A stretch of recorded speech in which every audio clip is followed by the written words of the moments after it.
Africa, ISIS and the Middle East were high on the agenda as Egypt's President Abdel Fatah al-Sisi met with U.S. Secretary of State John Kerry. The Obama administration also raised concerns about restrictions on Egyptian civil society. VOA's Stearns reports from Cairo. Egypt's protest law allows authorities to ban any public gathering of more than 10 people. It's one of the measures blocking the full restoration of U.S. financial assistance to the new government, which continues to detain journalists and many members of the former ruling party, including Egypt's ousted president.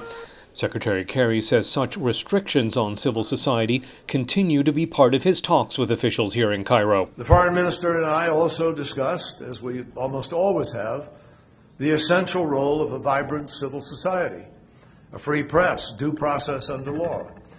And there's no question that Egyptian society always has been stronger and is stronger when all of its citizens have a say and a stake in its success.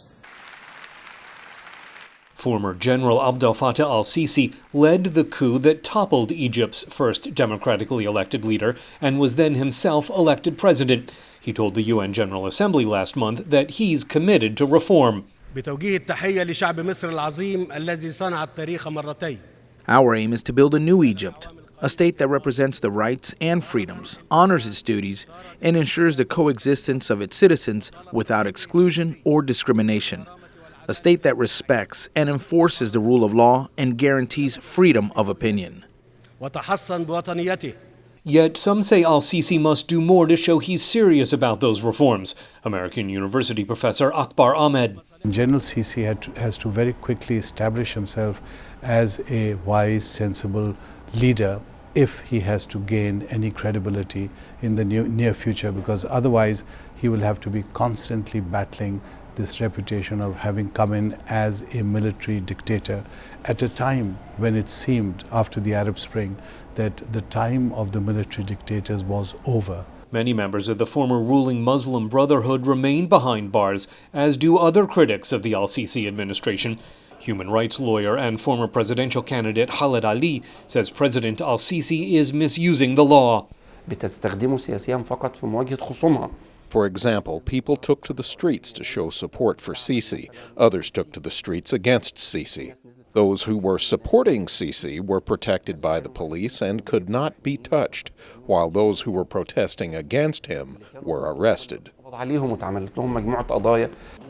Egypt is an important part of resolving the Israeli-Palestinian conflict and of fighting Islamic State militants. But Human Rights Watch's Sarah Margon says Washington cannot let that obscure its push for civil liberties.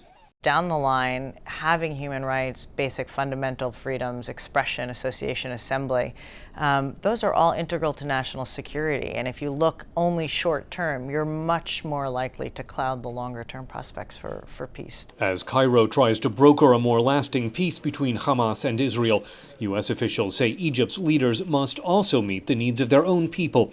Stearns, VOA News, Cairo.